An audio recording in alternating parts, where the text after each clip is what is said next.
तुलसी माता विवाह व्रत कथा। एक संयुक्त परिवार में ननद तथा भाभी साथ साथ रहती थी। ननद का विवाह अभी नहीं हुआ था। वह तुलसी के पौधे की बहुत सेवा करती थी, लेकिन उसकी भाभी को यह सब बिल्कुल भी पसंद नहीं था। जब कभी उसकी भाभी को अत्यधिक क्रोध आता, तब वह उसे ताना देते हुए कहती कि जब तुम्हारा विवाह होगा तो मैं तुलसी बारातियों को खाने को दूंगी और तुम्हारे दहेज में भी तुलसी ही दूंगी। कुछ समय बीत जाने पर ननद का विवाह पक्का हुआ।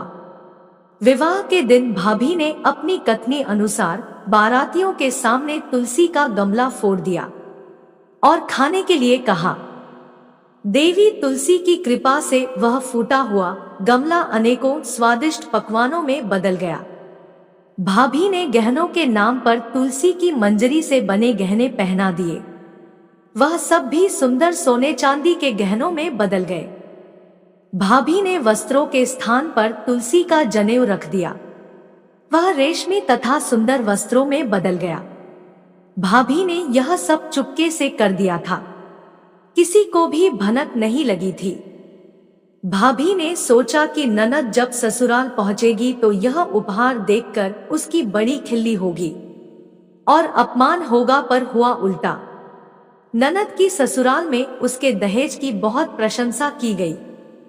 ऐसे उत्तम दिव्य वस्त्र आभूषण देखकर सभी गांव वाले चकित रह गए। यह बात भाभी के कानों तक भी पहुंची। उसे बहुत आश्चर्य हुआ कि आखिर ऐसा कैसे हुआ। वह ननद के पास गई और एकांत में उसे सारी करनी बताकर क्षमा मांगी। ननद ने कहा, यह सब माता तुलसी के प्रताप से हुआ है। आप उनसे क्षमा प्रार्थना करें और उनकी सेवा करें। भाभी को अब तुलसी माता की पूजा का महत्व समझ आया। भाभी की एक लड़की थी। वह अपनी लड़की से कहने लगी कि तुम भी तुलसी की सेवा किया करो, तुम्हें भी बुआ की तरह फल मिलेगा। वह बार बार अपनी बेटी को तुलसी की सेवा के लिए जोर देती, लेकिन लड़की का मन तुलसी सेवा में नहीं लगता था। लड़की के बड़ी होने पर उसके विवाह का समय आ गया। भाभी लड़की के बड़ी होने पर उसके विवाह का समय आ गया। भाभी ने सोचा कि जैसा व्यवहार मैंने अपनी ननद के साथ किया था, वैसा ही मैं अपनी लड़की के साथ भी करती हूँ, तो यह भी गहनों से लद जाएगी और बारातियों को खाने में पकवान मिलेंगे। ससुराल में इसे भी बहुत मान मिलेगा और जीवन सुखमय रहेगा। यह सोचकर वह बारातियों के सामने तुलसी का गमला फोड़ दिया, लेकिन इस बार गमले की मिट्टी तो जस की तस मिट्टी ही रह गई। मंजरी तथा पत्ते भी अपने रूप में ही रहे।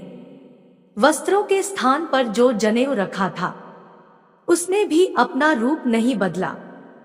कन्या विदा होकर ससुराल पहुंची तो उसकी और उसके माता पिता की बड़ी थू-थू हुई।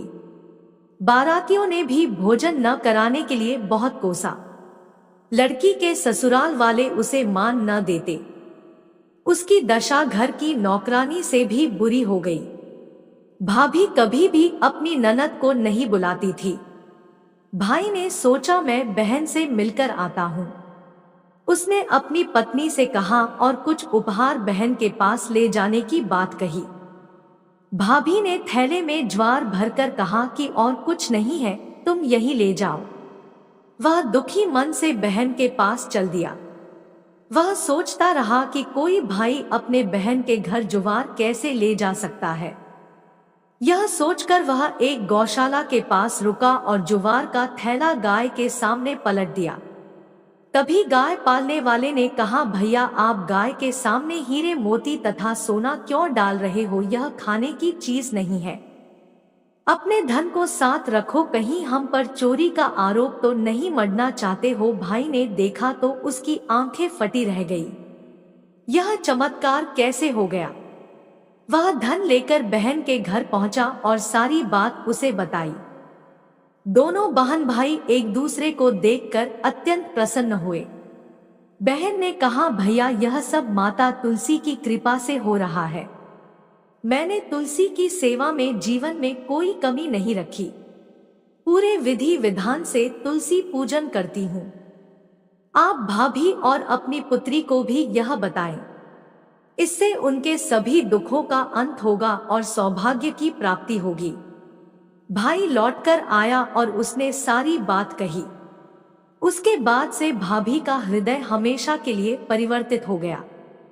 उसकी कन्या तुलसी आराधना शुरू की और उसका जीवन संवर गया। जैसे गाय में सभी देवों को स्थान है, वैसे ही तुलसी के पूजन से सभी देव प्रसन्न होते हैं। उनकी आराधना और सेवा से एक साथ सभी देवताओं की पूजा और सेवा हो जाती है।